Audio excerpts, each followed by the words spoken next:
स्वागत आहे तुमचं माझ्या चॅनलमध्ये. तर आज रेसिपी नाही तर डेली ब्लॉग आहे. बघू शकता पक्षी झाडावर छान बसलेला आहे. सकाळची वेळ आहे.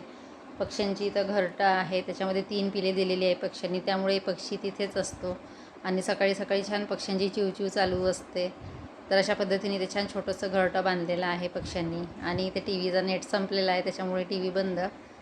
तर इथे सकाळचे 10-10:30 वाजलेले आहे. कपडे वगैरे धुवून घेतलेले आहे मी. सकाळचं रुटीन म्हणजे धुणं, भांडे, कपडे, पाणी आपलं ते असतंच.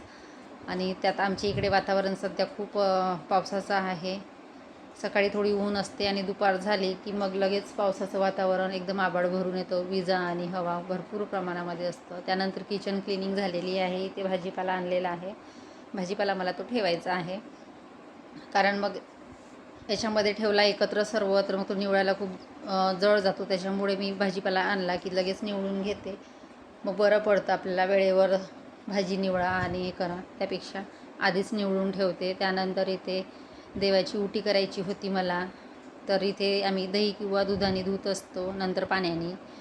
तर दूध नव्हतं वेळेवर अवेलेबल, त्याच्यामुळे मग पाण्यानेच धुवून घेतलेले आहे. छान असा देवाचा कापड वगैरे दुसरा बदलवलेला आहे आणि इथे देवपूजा सुरू आहे. कमीत कमी मे महिना हा आमचा असाच चाललेला आहे पावसामुळे, कारण काल खूप पाऊस आलेला होता. विजा, पाऊस, पाणी भरपूर प्रमाणामध्ये झालेलं आहे आणि दुपारचं इतकं गरम उकडतं की खूपच वातावरण गरम होतं. साधी ऊन असली तर इतकं जाणवत नाही, पण आभाळ असलं तर जास्त प्रमाणामध्ये गरमी होत असते. तर अशा पद्धतीने माझी देवपूजा चालू आहे. दूध असेल तर दूध किंवा दही असेल तर दही याच्याने धुवून घ्यायचे. नंतर मग दुसऱ्या एका पाण्याने पाणी थोडं कोमट करून घेतलेलं आहे आणि छान असे देव धुवून घेतलेले आहे. इथे मी हे मथुरेहून आणलेली छान अशी छोटीशी कृष्णाची मूर्ती, जी गोकुळ अष्टमीला खूप कमी पडते. त्यानंतर इथे देवाला अत्तर वगैरे लावून घेत आहे. तर असं माझं दुपारचं रुटीन असते. भांडे वगैरे आटपून घेतलेले आहे आधीच. तर अशा पद्धतीने सर्व देवाला अत्तर लावून घेते. त्यानंतर अष्टगंध, हे अष्टगंध पण मथुरेवरून आणलेलं आहे मी. छान आहे, एकदा लावलं तर असं लवकर निघत नाही आणि चंदन उगाळून लावण्यापेक्षा हे अष्टगंध बरं असते. याच्यामध्ये थोडं चंदन पावडर पण मिक्स करून घेतलेलं आहे, म्हणजे दोन्ही एकत्र लावून घेते. तर अशा पद्धतीने देवपूजा वगैरे आटोपलेली आहे. बघू शकता देवपूजा झालेली आहे. त्यानंतर इथे मला भाजी निवडून घ्यायची होती. भाजीपाला इतका महाग झालेला आहे आता सध्या आमच्याकडे.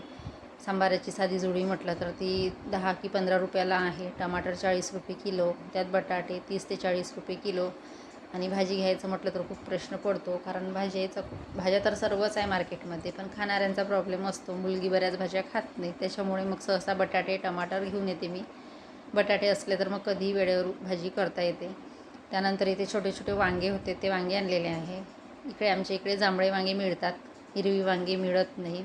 तर अशा पद्धतीने बटाटे एका टोपलीमध्ये काढून घेतलेले आहे. आणि हे मी मिशोवरून बोलावलेलं बॉक्स आहे. याच्यामध्ये छोटे बॉक्स होते, पण ते मी यूज करत नाही, कारण छोट्या छोट्या बॉक्समध्ये काय फक्त सांबार आणि मिरचीच ठेवल्या जाते. त्याच्यामुळे मग हा बॉक्स ओपन ठेवलेला आहे, त्यामध्ये टमाटर वगैरे ठेवत असते. नंतर एका बॉक्समध्ये मिरची आणि वांगे ठेवलेले आहे. तर अशा पद्धतीने भाजीपाला भरून ठेवला की मग सुटसुटीत पण राहतो फ्रीजमध्ये आणि जास्त कचरा पण होत नाही. आणि बॉक्स पॅक ठेवले की 8 दिवस तर ताजाच असतो भाजीपाला. अशा पद्धतीने हे टमाटर, मिरची आणि वांगे ठेवून घेतलेली आहे. आता मला सांबार निवडायचा आहे, कारण सांबारामध्ये भरपूर प्रमाणामध्ये माती आहे, त्याच्यामुळे ते निवडून घ्यायला थोडा वेळच लागतो. आणि निवडून ठेवला की बरा होतो मग ऐनवेळेला घ्यायला. आणि फ्रीजमध्ये पण खराब होत नाही आणि बॉक्स पण खराब होत नाही जास्त. बघू शकता फ्रीज पण मी मागच्या महिन्यामध्येच क्लीन केलेलं आहे. जास्त फ्रीजमध्ये मी सामान कुठलेही ठेवत नाही. तर फक्त मुरब्बा वगैरे असला किंवा भाजीपाला, त्या व्यतिरिक्त दुसरं काहीच ठेवत नाही, दूध किंवा दही. त्यानंतर इथे हे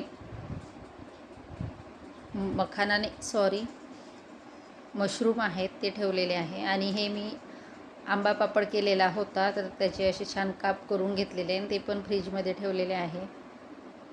थोडे फ्रीजमध्ये ठेवल्यामुळे ते कडक आलेले आहे. तर छान अशी आंबा पापडी झालेली आहे.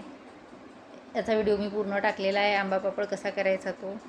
त्यानंतर इथे जो कचरा पडलेला आहे तो सर्व झाडून घेते. झाडपूस करून घेतलं की मग बरं पडतं. तर अशा पद्धतीने भाजीपाला सगळं जर निवडून ठेवला की मग निवांत राहतं, ऐनवेळी करायला बरं पडतं. त्यानंतर इथे दुपारच्या जेवणामध्ये थोडी बटाट्याची भाजी केलेली होती आणि त्यानंतर इथे मिक्स कडधान्याची उसळ केलेली आहे.